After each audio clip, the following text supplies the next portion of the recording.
Genesis 26. Now there was a famine in the land, besides the former famine that was in the days of Abraham. And Isaac went to Gerar, to Abimelech, king of the Philistines. And the Lord appeared to him and said, Do not go down to Egypt. Dwell in the land of which I shall tell you. Sojourn in this land, and I will be with you and will bless you. For to you and to your offspring I will give all these lands, and I will establish the oath that I swore to Abraham your father. I will multiply your offspring as the stars of heaven, and will give to your offspring all these lands. And in your offspring all the nations of the earth shall be blessed, because Abraham obeyed my voice and kept my charge, my commandments, my statutes, and my laws. So Isaac settled in Gerar. When the men of the place asked him about his wife, he said, She's my sister. For he feared to say, my wife, thinking, Lest the men of the place should kill me because of Rebekah. Because she was attractive in appearance. When he had been there a long time, Abimelech, king of the Philistines, looked out of a window and saw Isaac laughing with Rebekah, his wife. So Abimelech called Isaac and said, Behold, she is your wife. How then could you say, She is my sister? Isaac said to him, Because I thought, lest I die because of her. Abimelech said, What is this you have done to us? One of the people might easily have lain with your wife, and you would have brought guilt upon us. So Abimelech warned all the people, saying, Whoever touches this man or his wife shall surely be put to death. And Isaac sowed in that land, and reaped in the same year 100-fold.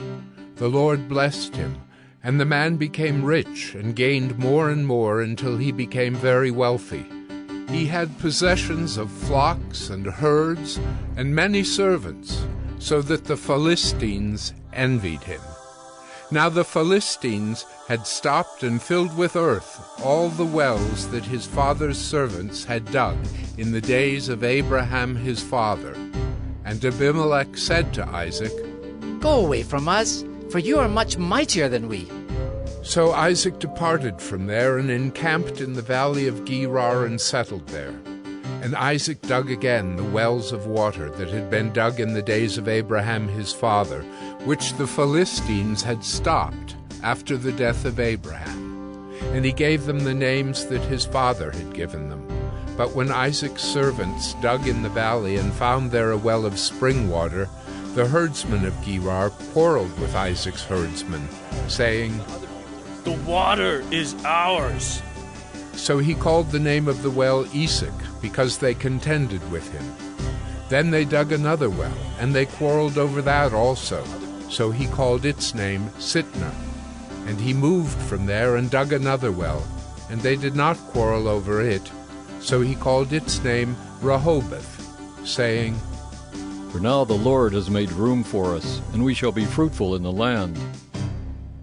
From there he went up to Beersheba, and the Lord appeared to him the same night and said, I am the God of Abraham your father. Fear not, for I am with you and will bless you, and multiply your offspring for my servant Abraham's sake. So he built an altar there, and called upon the name of the Lord, and pitched his tent there. And there Isaac's servants dug a well.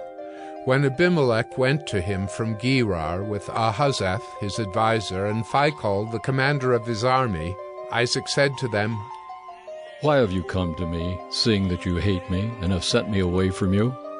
They said, We see plainly that the Lord has been with you.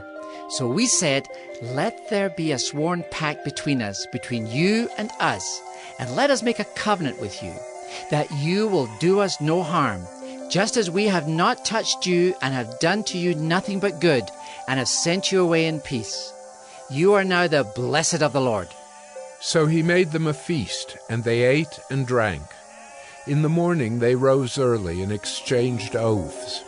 And Isaac sent them on their way, and they departed from him in peace. That same day Isaac's servants came and told him about the well that they had dug, and said to him, We have found water. He called it Shibah.